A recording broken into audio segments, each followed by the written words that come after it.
ಆತ್ಮೀಯರೇ, ಶಿಕ್ಷಣಾಕಾಂಕ್ಷಿಗಳೇ, ಸ್ಪರ್ಧಾಕಾಂಕ್ಷಿಗಳೇ, ನಿಮ್ಮೊಂದಿಗಿಂದು ಹಂಚಿಕೊಳ್ಳಲಿರುವ ವಿಷಯ ವಸ್ತು 1905ರಿಂದ 1919ರವರೆಗಿನ ಭಾರತೀಯ ಸ್ವಾತಂತ್ರ್ಯ ಹೋರಾಟದ ಪ್ರಮುಖ ಘಟನೆಗಳು.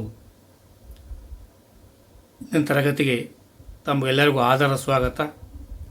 10ನೇ ಕ್ಲಾಸಿನ ಪಠ್ಯವಸ್ತು ವಿಸ್ತೃತ ಭಾಗ ಇದು.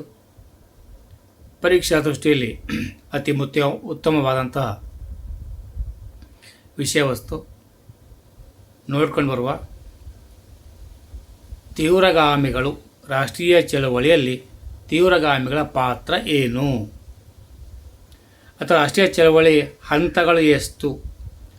ರಾಷ್ಟ್ರೀಯ ಚಳವಳಿ ಹಂತಗಳು 3: ಮಂದಗಾಮಿಗಳ ಯುಗ, ತೀವ್ರಗಾಮಿಗಳ ಯುಗ, ಗಾಂಧಿ ಯುಗ. ಮಂದಗಾಮಿಗಳ ಯುಗ 1885ರಿಂದ 1905 ಆದರೆ ತೀವ್ರಗಾಮಿಗಳ ಯುಗ 1905ರಿಂದ 1919. ಗಾಂಧಿ ಯುಗ 1919ರಿಂದ 1947. 1905ರಿಂದ 1919ರವರೆಗಿನ ತೀವ್ರಗಾಮಿಗಳ ಯುಗದ ಬಗ್ಗೆ ತಿಳ್ಕೊಂಡು ಬರುವ. ತೀವ್ರಗಾಮಿಗಳು ಏಕಾದರು ಅಂದರೆ ಮಂದಗಾಮಿಗಳ ಚಳುವಳಿ ವೈಫಲ್ಯದಿಂದ ಭುಗಮವಾದಂತಹ ಒಂದು ಹಂತವೇ ತೀವ್ರಗಾಮಿಗಳ ಯುಗ.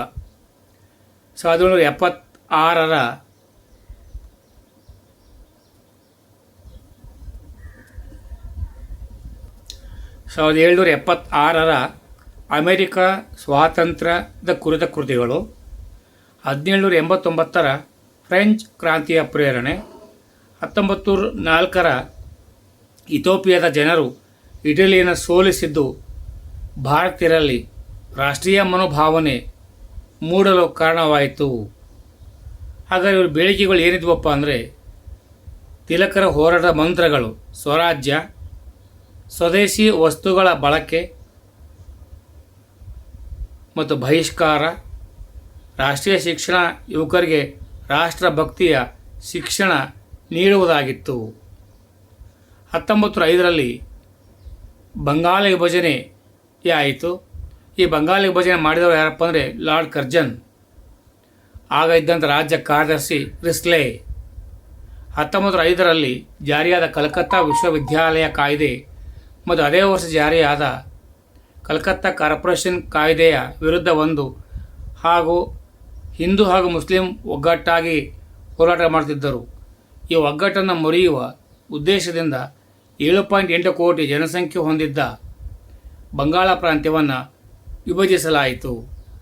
1905ರ ಜುಲೈನಲ್ಲಿ ಲಂಡನ್ನಲ್ಲಿ ಸ್ಟ್ಯಾಂಡರ್ಡ್ ಪತ್ರಿಕೆಯಲ್ಲಿ ವಿಭಜನೆ ಕುರಿತು ಘೋಷಿಸಲಾಯಿತು. 1905 ಆಗಸ್ಟ್ 7 ವಂಗಭಂಗ ಚಳುವಳಿ ಪ್ರಾರಂಭವಾಯಿತು. ಇದರ ನಾಯಕತ್ವವನ್ನು ರವೀಂದ್ರನಾಥ ಟ್ಯಾಗೋರ್ ವಹಿಸಿಕೊಂಡಿದ್ದರು. ಇದರ ಉದ್ದೇಶ ಬಂಗಾಳ ವಿಭಜನೆ ವಿರೋಧಿ ಚಳವಳಿ. ಈ ಚಳುವಳಿಯ ಸಮಯದಲ್ಲಿ ಟ್ಯಾಗೋರ್ ರಚಿಸಿದ ಆಮಾರ್ ಸೋನಾರ್ ಬಾಂಗ್ಲಾ ಆಮಿ ಗೀತೆಯನ್ನು ಹಾಡಲಾಯಿತು. ಅಂದರೆ ಬಾಂಗ್ಲಾದೇಶದ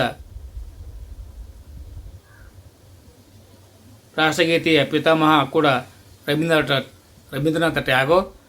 ನಮ್ಮ ಭಾರತ ದೇಶದ ರಾಷ್ಟ್ರಗೀತೆಯ ಪಿತಾಮಹನು ಕೂಡ ರವೀಂದ್ರನಾಥ ಟ್ಯಾಗೋರ್ ಅವರೇ ಆಗಿದ್ದಾರೆ. 1971ರಲ್ಲಿ ಬಾಂಗ್ಲಾದೇಶ ರಾಷ್ಟ್ರಗೀತೆಯಾಯಿತು. ಸಂಗೀತ ಸಂಯೋಜನೆ ಗಗನ್ ಹರ್ಕರ್ ಅವರು ಮಾಡಿದರು. 1905 ಅಕ್ಟೋಬರ್ 16ರಂದು ವಿಭಜನೆಗೆ ಅಧಿಕೃತವಾಗಿ ಜಾರಿಯಾಯಿತು. ಪೂರ್ವ ಬಂಗಾಳ ಅಸ್ಸಾಂ, ಬಂಗಾಳ, ಮೇಘಾಲಯ ರಾಜ್ಯಗಳು ಒಳಗೊಂಡಿತ್ತು. ಇದರ ರಾಜಧಾನಿ ಢಾಕಾ ನಗರ. ಇದು ಬಹುತೇಕ ಮುಸ್ಲಿಂ ಬಹುಸಂಖ್ಯಾತ ಪ್ರದೇಶವಾಗಿತ್ತು. ಪಶ್ಚಿಮ ಬಂಗಾಳ, ಬಿಹಾರ, ಒಡಿಸ್ಸಾ ರಾಜಧಾನಿ ಕಲ್ಕತ್ತಾ. ಇದು ಹಿಂದೂ ಬಹುಸಂಖ್ಯಾತ ಪ್ರದೇಶವಾಗಿತ್ತು. ಅಕ್ಟೋಬರ್ 16ರಂದು ರಾಷ್ಟ್ರೀಯ ಶೋಕಾಚರಣೆ ದಿನ, ರಕ್ಷಾಬಂಧನ ದಿನ, ಬಂಗಾಳದ ಶೋಕದ ದಿನ ಎಂದು ಆಚರಿಸಲು ಟ್ಯಾಗೋರ್ ಅವರು ಕರೆ ನೀಡಿದರು.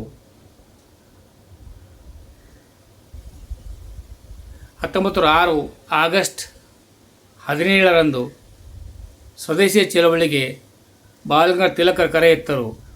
ಇದರ ಕಲ್ಪನೆ ಸುರೇಂದ್ರನಾಥ ಬ್ಯಾನರ್ಜಿ ಅವರದಾಗಿತ್ತು. ಬಂಗಾಳ ವಿಭಜನೆ ವಿರೋಧಿ ಕೂಗಾಗಿತ್ತು.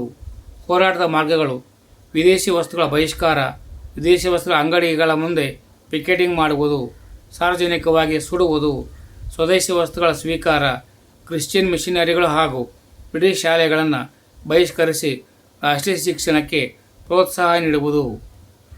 ಕರ್ನಾಟಕದಲ್ಲಿ ಕೂಡ ಆಗ ಚಳುವಳಿಗಳು ಪ್ರಾರಂಭವಾದವು. ಬೆಳಗಾವಿ ಧಾರವಾಡಗಳಲ್ಲಿ ಚಳುವಳಿಗಳು ಪ್ರಾರಂಭವಾದವು. ಇದರ ನೇತಾರರು ಯಾರಪ್ಪ ಅಂದರೆ ಗಂಗಾಧರ ರಾವ್ ದೇಶಪಾಂಡೆ ಅವರಾಗಿದ್ದರು. ಪಂಜಾಬ್ನಲ್ಲಿ ಲಾಲಾ ಲಜಪತ್ ರಾಯ್, ಅಜಿತ್ ಸಿಂಗ್ ಈ ಸ್ವದೇಶಿ ಚಳುವಳಿ ಆಂದೋಲನವನ್ನು ಆರಂಭಿಸಿದರು. ಪರಿಣಾಮಗಳೇನಪ್ಪ ಅಂದರೆ 1908ರಲ್ಲಿ ರಾಜದ್ರೋಹದ ಆರೋಪದ ಮೇಲೆ ತಿಲಕ್ ಅವರನ್ನು ಬಂಧಿಸಿ 6 ವರ್ಷಗಳ ಕಾಲ ಬರ್ಮಾದ ಮಂಡಾಲ ಸೆರೆಮನೆಗೆ ಕಳುಹಿಸಲಾಯಿತು. ಲಾಲಾ ಲಜಪತ್ ರಾಯ್ ಮತ್ತು ಅಜಿತ್ ಸಿಂಗ್ ಅವರನ್ನು ಗಡೀಪಾರು ಮಾಡಿದರು. 1911ರ ಲಾರ್ಡ್ ಹಾರ್ಡಿಂಜ್ ರಾಜಧಾನಿ ದೆಹಲಿಗೆ ವರ್ಗಾಯಿಸಿದ. 1911ರಲ್ಲಿ ದೆಹಲಿ ದರ್ಬಾರ್ನಲ್ಲಿ 5ನೇ ಜಾರ್ಜ್ ಬಂಗಾಳ ವಿಭಜನೆ ರದ್ದುಪಡಿಸುವಂತೆ ಸಲಹೆ ನೀಡಿದ. 1911ರಲ್ಲಿ ಹಾರ್ಡಿಂಜ್ ಬಂಗಾಳ ವಿಭಜನೆ ರದ್ದುಪಡಿಸಿದ. ಆಗ ಮತ್ತೊಂದು ಪಂಥ ಹುಟ್ಟಿಕೊಂಡಿತು. ಆ ಪಂಥವೇ ಮುಸ್ಲಿಂ ಲೀಗ್. 1906 ಡಿಸೆಂಬರ್ 30 ಢಾಕಾದಲ್ಲಾಗಿತ್ತು. ಇದರ ಸ್ಥಾಪಕ ಸಲೀಮುಲ್ಲಾ ಖಾನ್ ಢಾಕಾದ ನವಾಬನಾಗಿದ್ದನು. ಒಂದು ಕಡೆ ಸೇವೆ ಇಟ್ಕೊಳ್ಳಿ.